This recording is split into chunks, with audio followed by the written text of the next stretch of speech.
Hindu Arabic number, Hindu Arabic number, Hindu Arabic संख्या। ठीक है, तो चलिए स्टार्ट करते हैं। नेचुरल नंबर क्या होता है? वो नंबर जो एक से स्टार्ट हो और कहाँ तक जाए, इनफाइनाइट। मतलब जितनी भी हमारी नंबर होती हैं वो सब क्या है, नेचुरल नंबर होती है। ठीक है, उसके बाद चलते हैं अगर हम होल नंबर। होल नंबर क्या होता है? जिसको हम बोलते हैं पूर्ण संख्या। पूर्ण संख्या क्या होती है? अगर प्राकृतिक संख्याओं में अगर हम जीरो को भी ऐड कर दें तो हमारी बन जाएगी वो पूर्ण संख्या। ठीक है, ये हमारी होगी पूर्ण संख्या। पूर्ण संख्या के बाद चलते हैं अब सम संख्या। सम संख्या और विषम संख्या, इन दोनों नंबर को बड़े ध्यान समझना। ठीक है, सम को बोलते हैं इवन नंबर और विषम को बोलते हैं ऑड नंबर। ठीक है, इन दोनों को क्लियर करते हैं। वो नंबर जो दो के टेबल से कट जाए या दो के टेबल से डिवाइड हो जाए उसको हम बोलते हैं इवन नंबर, और जो दो के टेबल से डिवाइड ना हो उसको बोलते हैं ऑड नंबर, विषम संख्या। ठीक है, ये ऐसे हम पढ़ लें, जिसको 2, 4, 6, 8 और 0 किसी भी नंबर के लास्ट में ये अगर डिजिट आ गया 2, 4, 6, 8, 10 तो वो हो गए हमारे इवन नंबर। जैसे मैंने लिखा 24, लास्ट में क्या है 4 है। ठीक है, 20 लिख दिया, लास्ट में 0, ये सब क्या है इवन नंबर हो गए। और जो नंबर दो के टेबल से डिवाइड ना हो उसको हम कहेंगे ऑड नंबर, या जिन नंबर के लास्ट में क्या हो 1, 3, 5, 7 और 9, ये नंबर किसी भी नंबर के लास्ट में अगर आ गए तो उसे हम कहेंगे क्या, ऑड नंबर। ठीक है, ये हो गए इवन और ऑड हो गई। ठीक है, आगे चलते हैं आगे हम समझते हैं परिमेय संख्या। परिमेय संख्या को क्या बोलते हैं हम, रैशनल नंबर। ठीक है, रैशनल नंबर, और ध्यान से समझना है कि चीजों को। ठीक है, अपरिमेय संख्या दोनों को एक साथ समझते हैं, इसको बोलते हैं इरेशनल नंबर। क्या बोलते हैं, इरेशनल नंबर। रैशनल नंबर क्या होता है, जिन नंबर को हम अंश बट्टे हर, या हम इंग्लिश में कहें तो न्यूमरेटर अपॉन डिनोमिनेटर के फॉर्म में अगर लिख सकते हैं तो उसको कहेंगे हम परिमेय संख्या या रैशनल नंबर। जैसे मैंने लिखा ये 2/3, ये क्या है, एक रैशनल नंबर है। ठीक है, या अगर मैं माइनस का 1/2 लिखूं ये भी एक रैशनल नंबर है। रैशनल नंबर माइनस प्लस कोई सा भी हो सकता है, और जितने भी ये हमारे नेचुरल नंबर है ये सभी क्या है, रैशनल नंबर। इसका मतलब क्या है, सभी नेचुरल नंबर को हम रैशनल नंबर भी कह सकते हैं, लेकिन सभी रैशनल नंबर को हम नेचुरल नंबर नहीं कह सकते। जैसे ये लिखा मैंने माइनस का 1/2, इसको हम नेचुरल नंबर नहीं बोल सकते। 2/3 को, इसको हम रैशनल नंबर नहीं कह सकते। लेकिन 1, 2, 3, 4 इन सभी नंबर को हम क्या कह सकते हैं, रैशनल नंबर बोल सकते हैं। ठीक है, समझना। परिमेय तो हो गया हमारा, जैसे 1, 2, 3 ये सभी क्या रैशनल नंबर हो गया। अब इरेशनल, जिन नंबर को हम न्यूमरेटर अपॉन डिनोमिनेटर के फॉर्म में नहीं लिख सकते हैं, जिनको एक स्पेक्विक साइन कौन सा होता है, रूट, उसमें हम लिखे तो उसको हम कहेंगे क्या, इरेशनल नंबर। जैसे √3 हो गया, √5 हो गया, √7 हो गया, ये सभी क्या है हमारी इरेशनल नंबर, अपरिमेय संख्या है। कुछ नंबर जैसे ये लिखना जो रूट से बाहर आ गए, जैसे √4 हो गया, √9 हो गया और √16 हो गया, ये नंबर सभी क्या हो गया, जो रूट से बाहर आ गई वो इरेशनल नंबर नहीं हो सकता है। ये क्या हो गई, अब ये हो गई रैशनल नंबर। ठीक है, ये हो गई रैशनल नंबर। ठीक है, रैशनल और इरेशनल को हमने समझ लिया। अगर हम रैशनल और इरेशनल को एक साथ शामिल कर दें, दोनों को एक साथ शामिल कर दें तो इसको एक नाम देते हैं जिसको बोलते हैं वास्तविक संख्या। वास्तविक संख्या जिसको हम बोलते हैं रियल नंबर। तो रियल नंबर क्या होता है, जिसमें रैशनल और इरेशनल दोनों एक साथ आ जाए उसको हम कहेंगे क्या, रियल नंबर। इन नंबर को समझ लिया, बेसिक नंबर को, आगे चलते हैं। ठीक है, इसको नोट कर लेना, आगे चलते हैं हम। ठीक है, आगे चलते हैं हम, अब चलते हैं भाज्य संख्या और अभाज्य संख्या। ठीक है, ये दोनों ही इंपॉर्टेंट नंबर है, ये दोनों इंपॉर्टेंट है। इसको बोलते हैं हम प्राइम नंबर, अभाज्य संख्या को हम बोलते हैं प्राइम नंबर, और भाज्य संख्या बोलते हैं हम कंपोसाइट नंबर। ठीक है, समझना दोनों को। तो पहले इसको प्राइम से शुरुआत करते हैं। प्राइम नंबर क्या होता है, जिनके 2 फैक्टर हो जाए, केवल 2 फैक्टर हो जाए। वो फैक्टर कौन कौन से होंगे, या तो वो नंबर खुद होगा, सेल्फ होगा, खुद स्वयं होगा, या तो 1 होगा, तो उसको बोलेंगे हम क्या, प्राइम नंबर। जिसका फैक्टर केवल कितना हो, 2। अगर क्वेश्चन आ जाए कि प्राइम नंबर के फैक्टर कितने हो सकते हैं? केवल दो। एक तो वो खुद नंबर होगा और 1, हमेशा फैक्टर यही होंगे, ठीक है। और कंपोजिट नंबर क्या होगा? जिसपे फैक्टर कितने, दो से ज्यादा हो जाएं। तो एग्जाम्पल से समझेंगे, दोनों का एग्जाम्पल लेते हैं, ठीक है। पहले फोकस करते हैं हम कंपोजिट में, भाज्य संख्या। तो भाज्य संख्या में क्या, देखो यहाँ मैंने ले लिया 4, 4 के फैक्टर के लिए। 4 के फैक्टर क्या क्या हो सकते हैं? पहला तो होगा 1, दूसरा क्या होगा 2, और तीसरा होगा 4। कितने फैक्टर हो गए? 3 फैक्टर हो गए। इस नंबर के कितने फैक्टर हो गए? 3 फैक्टर हो गए। 2 से ज्यादा फैक्टर हो गए, इसका मतलब 4 क्या है? कंपोजिट नंबर, भाज्य संख्या है, ठीक है। और अगर हम भाज्य की बात करें, 2 लिया, 2 के फैक्टर कितने होंगे? एक तो नंबर खुद होगा, ठीक है, 2 होगा, और हमेशा क्या रहेगा? 1 जरूर रहेगा। किसी प्राइम नंबर का फैक्टर जो होगा वो नंबर खुद होगा और 1 जरूर होगा, ठीक है। तो अब एग्जाम्पल से और ज्यादा एग्जाम्पल को क्लियर करते हैं। जैसे प्राइम नंबर कौन कौन से? 2, 3, 5 हो गया, ठीक है, 5, 7, 11, 13, ऐसे अनलिमिटेड चलता रहेगा, ठीक है, अभाज्य संख्या जितनी भी होगी। और भाज्य संख्या तो बहुत सारी होती हैं, इसको तो जितनी सभी नंबर क्योंकि किसी ना किसी नंबर से डिवाइड होती जरूर है। तो एग्जाम्पल से यहाँ देखो, हमें कम से कम 1 से 100 तक, तो 1 से 100 तक प्राइम नंबर को जानना जरूरी होता है, क्योंकि इसी पे से क्वेश्चन बनेंगे। तो मैं एक एक करके लिख रहा हूँ, उसको आप ध्यान देते रहना। 2, 3, 5, 7, 11, 13, 17, 19, 29, ठीक है, 31, 37, फिर 41, फिर 43, फिर कितना हो गया? 47 भी होता है, 53, ठीक है, 59 हो गया, 61, 67 हो गया, 71, 73 हो गया, और 79 भी हो गया, 83 हो गया, 89 हो गया, और हमारा लास्ट में हो गया 97। तो जितनी भी नंबर लिखे मैंने ये प्राइम नंबर, आपको दिमाग में रखना है, ठीक है। इन नंबर को डेली आप लिखोगे तो आपको एक बार दिमाग में घुस जाएगा, ठीक है। तो देखो यहाँ पर क्या है, इसमें से क्वेश्चन कैसे कैसे बन सकते हैं कि 1 से 100 तक में प्राइम नंबर कितनी होती है? 1, 2, 3, 4, 5, 6, 7, 8, 9, 10, 11, 12, 13, 14, 15, 16, 17, 18, 19, 20, 21, 22, 23, 24, 25। कितनी हो गई है? 25 होती है, एक कोई छूट रही है। 17, 19, 29, 31, 37, 41, 43, 40, 53, 59 हो गया, 61, 61, एक कोई नंबर छूट रही है, ठीक है, तो उसको ध्यान देंगे अब अगला। तो 1 से 100 तक में कितनी होती है टोटल? हमारी होती है 25 नंबर्स होती हैं प्राइम नंबर।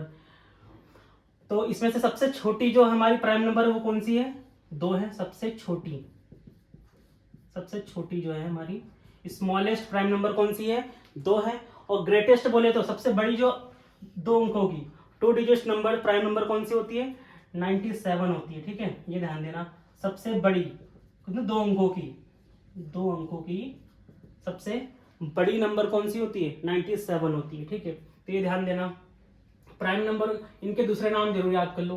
भाज्य संख्या को एक नाम से बोलते हैं संयुक्त संख्या, इंग्लिश में तो एक ही नाम है, हिंदी में संयुक्त संख्या बोलते हैं, या हम बोलते हैं यौगिक नंबर के नाम से भी जानते हैं। और अभाज्य संख्या को रूढ़ संख्या के नाम से भी जानते हैं। किस संख्या के नाम से? रूढ़ संख्या, ठीक है। तो हमने प्राइम और कंपोजिट नंबर को दोनों को जान लिया है। अगला नंबर चलते हैं, ठीक है, इन्हीं पर बेस हुआ, इनको नोट कर लेना।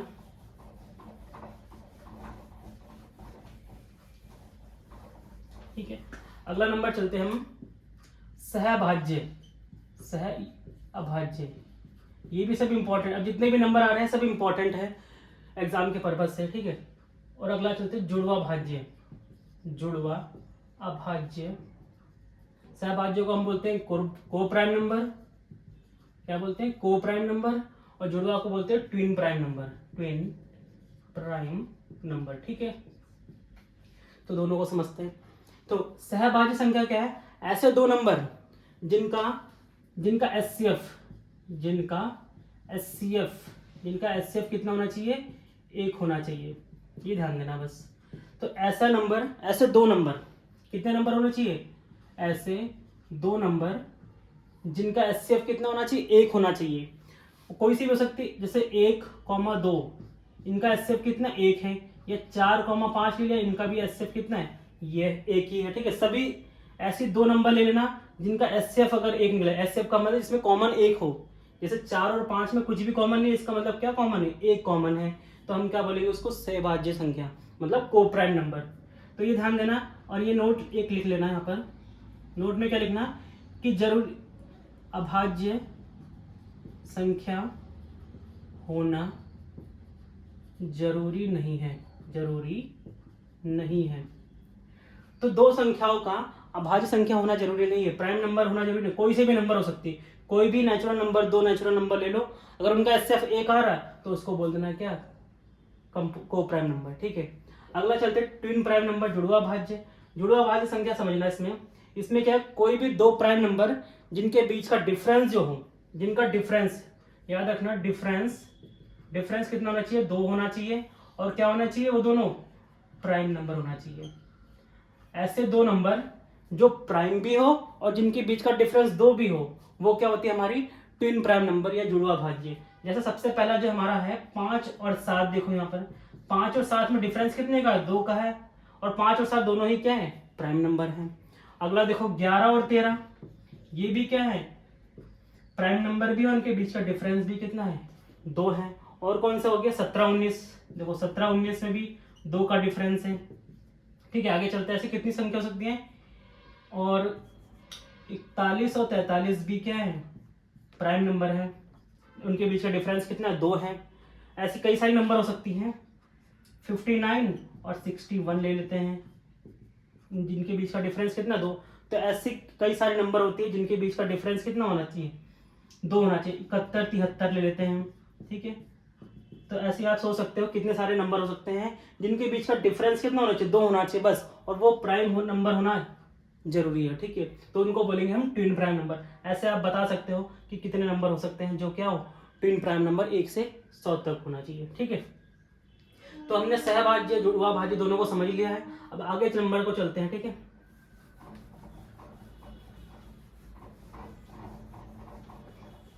तो आगे नंबर हमारा कौन सा है, अब दर्पण अभाज्य संख्या। अगला कौन सा है, दर्पण, ये इंपॉर्टेंट है, ये भी दर्पण अभाज्य संख्या, जिसको बोलते हैं mirror prime number, mirror prime number, mirror prime number. ठीक है, मिरर प्राइम नंबर क्या होता है, ठीक है, ऐसे दो अंकों की संख्या, 2 अंकों की, ऐसे 2 अंकों की प्राइम नंबर,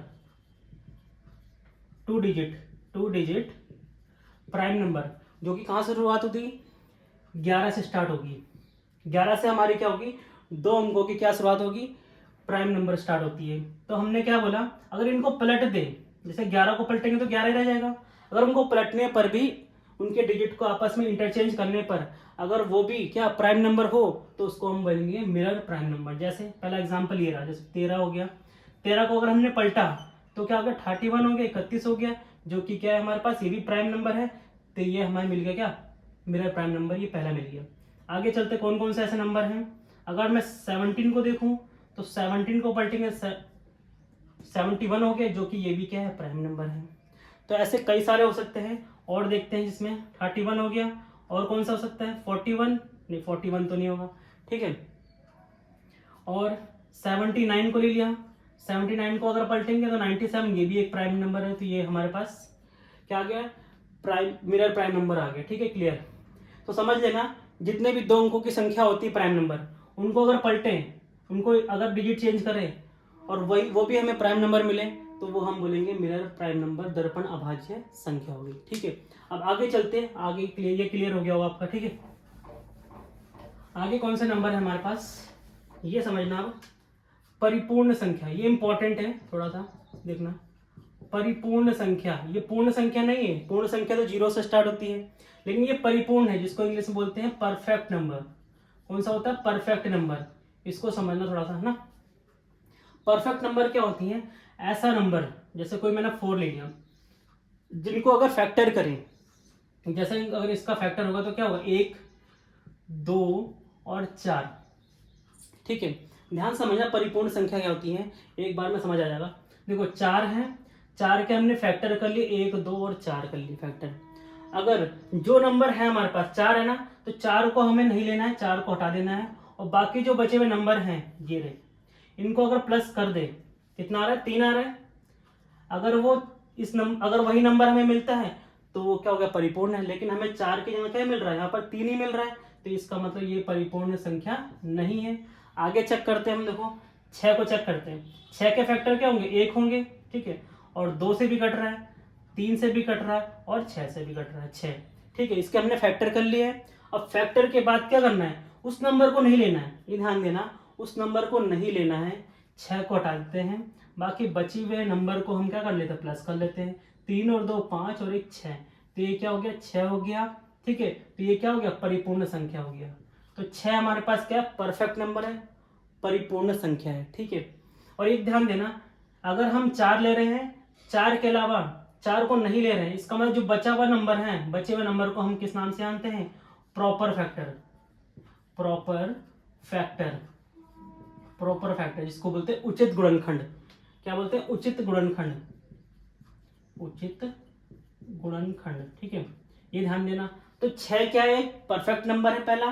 तो ऐसे 1 से 100 तक में, 1 से 100 तक में कितनी परिपूर्ण संख्या, कितने परफेक्ट नंबर है, केवल 2। पहला तो हो गया 6 और अगला कौन सा है, 28 है। इसके अलावा कोई भी परफेक्ट नंबर 1 से 100 तक में नहीं है, ठीक है। तो 26 का देखो फैक्टर करते हैं, किससे आता है, 1 से आता ही है, 2 से भी आता है, 4 से आता है, 7 से भी आता है, 14 से भी आता है और 28 से भी आता है, ठीक है। इन नंबरों को मैंने लिख लिया जिनके जो जो इसके फैक्टर थे, ठीक है। अब फैक्टर में क्या है, परफेक्ट नंबर क्या बोलते हैं कि मैं जो भी उसका फैक्टर है उस नंबर को नहीं लेना है। जैसे 28 को मैंने हटा दिया, ठीक है। जो बचे हुए नंबर उनको जोड़ लेते हैं हम, बचे हुए हैं नंबर को हम जोड़ लेते हैं, जिसको हम क्या बोलते हैं, प्रॉपर फैक्टर। प्रॉपर फैक्टर क्या जोड़ लेते हैं, 14 और 7 21 और 4 25 और 2 27 और 1 28। तो इनका सम कितना आ रहा है, 28 आ रहा है। इसका मतलब ये क्या है, एक परफेक्ट नंबर है। तो 6 और 28 जो कि क्या है, परिपूर्ण संख्या 1 से 100 तक में। अब एक और चीज ध्यान देना इसमें, अगर इनको प्लस कर रहे हैं, देखो बचे हुए नंबर को हमने प्लस करा 6, तब तो हम इसको बोलते हैं परफेक्ट नंबर। अगर 4 लिखा है यहाँ पर, अगर इनके जो फैक्टर है, प्रॉपर फैक्टर बोलते हैं जिसको, जो बची हुई नंबर है उसको क्या बोलते हैं, प्रॉपर फैक्टर। प्रॉपर फैक्टर को जोड़कर अगर ये 4 से कम आ रहा है, मतलब जो नंबर लिखी हुई है उससे अगर कम आ रहा है, तो उसको हमने नाम देते हैं क्या, abundant number. Abundant number, abundant number जिसको बोलते हैं प्रचुर, सॉरी प्रचुर नहीं, न्यून। इसको थोड़ा सा कंफ्यूज हो रहा है, एक मिनट समझिए, यहाँ से दोबारा समझेंगे थोड़ा सा ना, यहाँ से एक और को लेता हूँ मैं, जैसे हमने 8 लिया, ठीक है। 8 के फैक्टर के लिए 1 हो गया, 2 हो गया, 4 हो गया और 8 हो गया, ठीक है। इसको समझना ध्यान से कि अगर इसको तो जो भी नंबर ले रहे हैं उसको हटा देंगे, बाकी जो बचा हुआ है 4 2 6 और 1 7, और यहाँ पर आ रहा 3। अगर इसके फैक्टर को, प्रॉपर फैक्टर को जोड़ने पर उस नंबर से कम आ रहा है, तो हम कहेंगे इसको न्यून संख्या। किस नाम से कहेंगे, न्यून संख्या। और ये भी न्यून संख्या है, ठीक है, जिसको इंग्लिश में तो deficient number, deficient number, deficient number, ठीक है। कोई एक और नंबर लेते हैं, जैसे 12 ले लिया मैंने, 12 का फैक्टर करिए, 1 2 3 से जा रहा है, 4 से जा रहा है और 6 से भी जा रहा है और 12 से जा रहा है, ठीक है। 12 को हटा देते हैं, अब जोड़ते हैं, 6 4 10 3 13 और 2 15 16। प्रॉपर फैक्टर का जो सम आ रहा है वो कितना आ रहा है, 16 आ रहा है। अब क्या आ रहा है, ये 12 से ज्यादा आ रहा है। अगर उस नंबर से ज्यादा आ रहा है तो इसको बोलेंगे हम प्रचुर संख्या। क्या कहेंगे हम, प्रचुर संख्या, जिसको बोलते हैं इंग्लिश में abundant number, abundant number, abundant number. तो अब समझ लो इसमें कई सारे कॉन्सेप्ट है, 3 कॉन्सेप्ट है। 3 कॉन्सेप्ट क्या हो, अगर जो नंबर दिया हुआ है, नंबर का जो प्रॉपर फैक्टर है, प्रॉपर फैक्टर का अगर सम करें, अगर वही नंबर आ गया, जैसे 6 आ गया, तो उसको बोलते हैं हम परफेक्ट नंबर, ठीक है। अगर उस नंबर से कम आ गया, अगर उस नंबर से कम आ गया, तो हम कहेंगे उसको न्यून संख्या या डिफिशियंट नंबर। क्या बोलेंगे, डिफिशियंट नंबर। और अगर उस प्रॉपर फैक्टर का सम जो है उस नंबर से ज्यादा आ गया, तो हम कहेंगे प्रचुर संख्या, जिसको बोलेंगे अबेंडेंट नंबर, ठीक है। तो आज हम इतना ही क्लियर करते हैं, इसको ध्यान समझना, ठीक है। ठीक है, तो अगर वीडियो आपको अच्छी लगी हो तो कमेंट सेक्शन में लिखना बढ़िया, ठीक है। और वीडियो को लाइक, सब्सक्राइब एंड शेयर जरूर करना, ठीक है। Thank you.